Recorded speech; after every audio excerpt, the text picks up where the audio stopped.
Hi, I'm Dr. Danso. Welcome back to another Clinic Diaries. Today I'm really excited to have some very special guests, and we're going to be talking all things pregnancy and childbirth, so I am really excited. So I have today... Hi, I'm Margaret. I'm 29. This is my first pregnancy, 33 weeks, so 8 months, and I am a lawyer in a law firm. Hi, I'm Olamide. I'm a GP. I'm also the mum to a 2-year-old girl, and I run a page called Little Steps, which is a health education page as well. I'm Yar, I'm 33. I have a 2-year-old son, and I'm a doctor. Things not to say. Oh my gosh.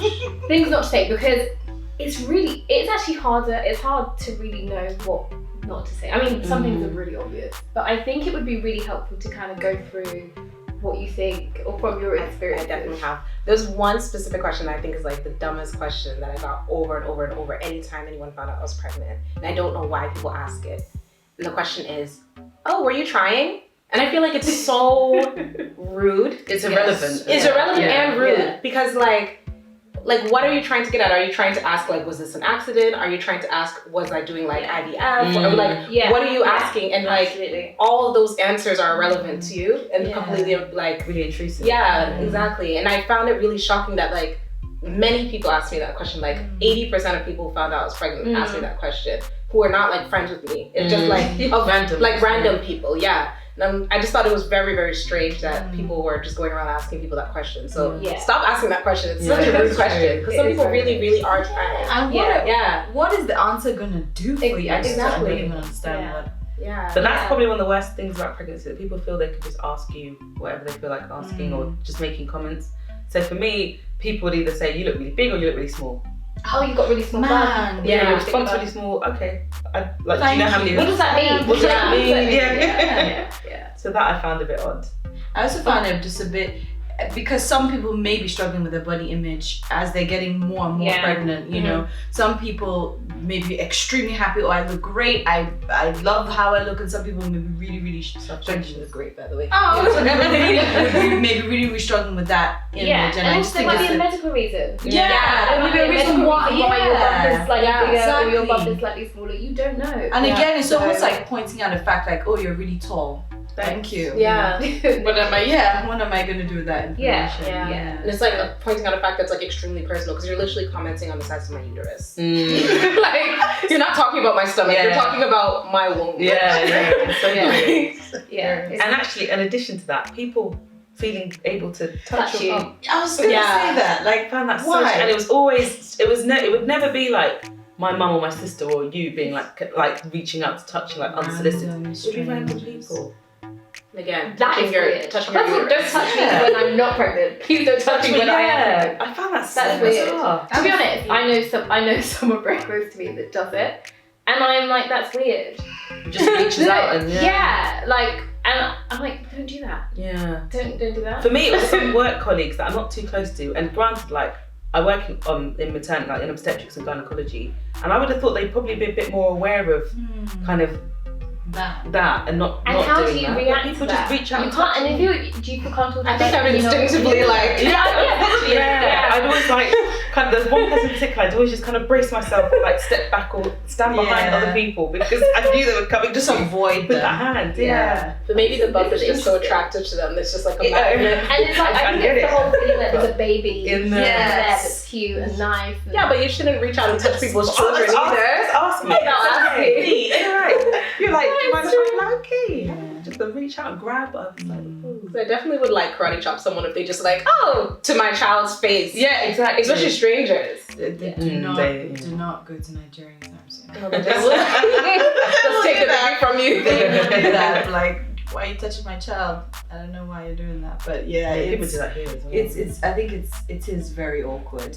It is. I think one thing people shouldn't say when you are, whether you're pregnant, not pregnant, trying, is, oh, you guys have been together for however long. Where's the baby? Where's the baby? Are you guys planning? I think that's a very, very It's so intrusive. rude and intrusive question to ask. And there's no that's value. In fact, that's what I'm looking for. And you don't Insensitive. Someone you don't know. You don't know their They situation. could be trying for the whole time. Yeah. Before they got, you don't know. When I could have miscarried recently. Exactly. Like, So- a lot happened. Yeah, and the girls touched on that the last episode as well. Question, partners.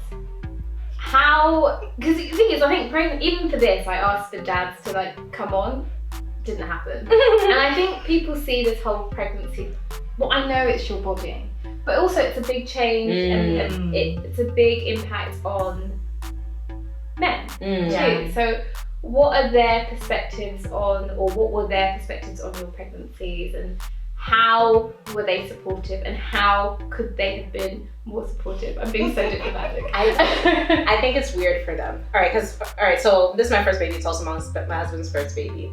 And granted, like, we knew we're pregnant, like, from when we got the pregnancy test, from when we went to the doctor, they said, oh, you're pregnant, this and that. But I feel like for him, it didn't click until, like, you start seeing the belly. So until, like, 6 months, end of 5 months, when he starts like seeing like this thing is growing, like what's going on, because before that it's just kind of like when you're tired and hungry, it's just like extended sickness. So I feel like they can be like, I mean, I'm speaking from my husband, so he's a very lovely guy, but here and there, like he just sees you as looking the same, but like for some reason you're tired, you're hungry, you're complaining, like it's like, what's wrong with you? But like then he has to keep remembering, oh yeah, I guess she's pregnant. But when he sees the belly and like it's really starting to come, then it's like, wow, something's happened here. And then that's when they start getting a little bit more protective and like parking closer, making sure you drop at the door, like checking where you are and stuff like that. But I think the first 5 months just kind of like all imaginary. Yeah, because like even when we need to move, and like the first 5 months was just kind of like, oh, we have time. So they started seeing this thing coming. It's like, the baby's really coming. And then when we went for our 20-week scan and we just saw her moving all over the place, it's like, who is this? Yeah. Someone's really coming. So I think it clicks for them at later stages. Yeah. And then I heard it doesn't really click for them until the baby's born. I was gonna say, I think it's really abstract for them until even a few like days after the baby arrives. I think it is very difficult for men. Women get a lot more sympathy and understanding. You're the one that's going to see a midwife or a doctor every so often. Yeah. You're the one that people are asking, you know, if you're okay. I think for guys, like you said, until they see a bump, they're just kind of not really understanding what's going on. And some of the things you described, like feeling really feeling hungry and having cravings, or feeling suddenly really weak or dizzy, I think is also a bit like strange to them, because you know, yesterday you went to work, so why now at home you're not feeling well, or you're feeling really hungry. So I do think it's very difficult for them. I definitely agree. It's just too abstract for them. They can't relate, and they'll never really be able to relate to when the baby comes. Yes, it's a lot more real. And mums, what were they like? Because it could be a cultural difference, and were they smothering? Did they ask you to do strange, weird things? It's probably not mums, it's not aunties. I reckon anyway. Mums are right, it's the aunties that are my mum was okay. There was something about being seen. There was something I can't remember, but being seen, she was funny about, and I was just going up and down about my business, and she was like, I don't know, really freaked out by the fact that I was really heavily, like towards the end of my pregnancy, I was like going to the hairdresser to get my nails done.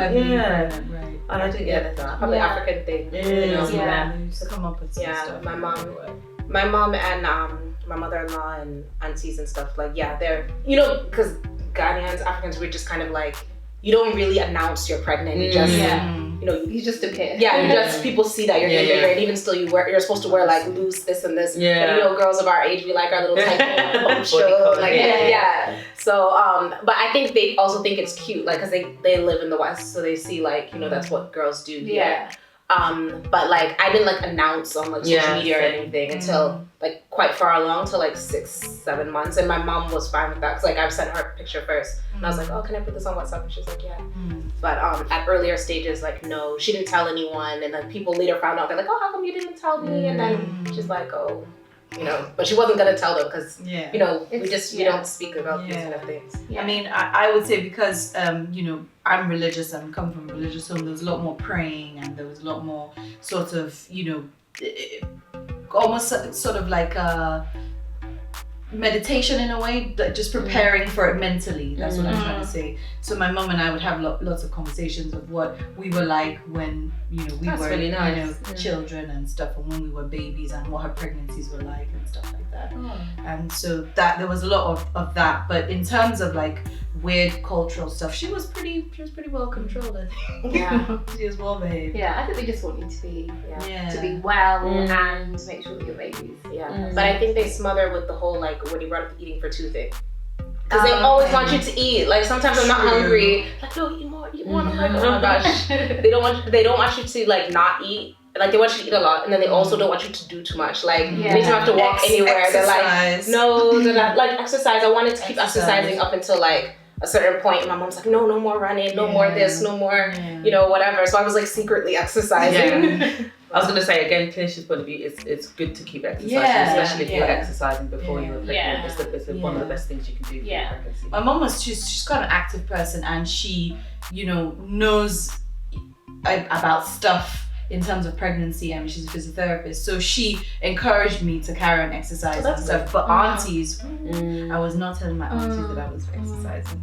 They would not have been happy whatsoever. So exercise is definitely a thing that a lot of people traditionally, I think, feel you should not be doing. Yeah, I think it's more that if you have never gone to the gym and now you're pregnant and you decided that you want to start working out, no, because you see that. I've seen that a fair bit. Yeah, I mean, again, you can, but it has to be gentle. Walking. Yeah. You can do weights, but again, nothing crazy. You can start gently and work your way up. Swimming is excellent exercise when you're pregnant. Pilates. I've not met a black woman that really wants to go swimming. No, genuinely. I really enjoyed it when I was you pregnant. did? Yeah, because of the anti-gravity. Yeah. Okay. The anti-gravity, especially the bigger I got, I remember there was one day I'd been on call, so I got home at like 9 and I went for a swim because I was like, I just felt so heavy and sore, it really helped.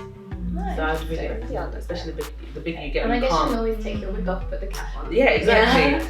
The thought of the hair. That's what I think probably about. what discourages people. Yeah, It's like I'm pregnant and I have to deal with my hair. And for me, it's the changing and like having to dry and like it's just. I know that I hope you enjoyed that. I hope you found that really useful. For more information, you can find me on Facebook, Instagram, YouTube, and Twitter at The Clinic Diaries.